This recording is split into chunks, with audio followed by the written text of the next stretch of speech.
na beslove, da krenu sutra da se biju i obračunavaju između sebe zbog političkih stvari. Zamislite koliko je to abnormalno. Koliko je to abnormalno. I da ih na to uteruje neka potpuna budala, nepismeni, neko ko nema veze s mozgom, nego dolazi akademik, sudija i ova bivša rektorka da ih ubede kako je super da oni demonstriraju svoje političke stavove i da idu da blokiraju ulice.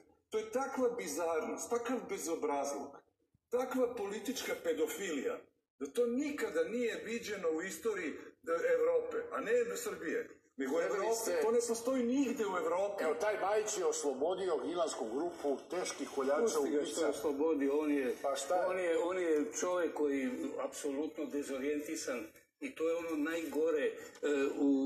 Kod mene na Đerdapu imaš čuveni lov na soma na bućku.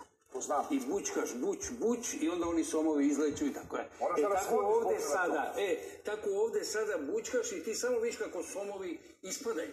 I pojavljuju se ljudi sa takvim idejama, sa takvim nekim stvarima, moguće da mi pridajemo i suviše veliki značaj, recimo ovoj ništariji ovde što je sada govorila na televiziji, što je na nekoj televiziji govorila, možda pridajemo, ali je interesantno, ovo o čemu govorimo... Izveštavanje tih medija ulazi u anale beščašća i neprofesionalizma. Moguće je da pridajemo i suviše veliki, ali je činjenica da tamo sedi 300 studenata koji slušaju to i nijedan student ne sme da ustane. To je ono što mene brine. Vi ste sve da ustane i kaže, čekajte, o čemu vi pričate? Jeste vi to gadljivi?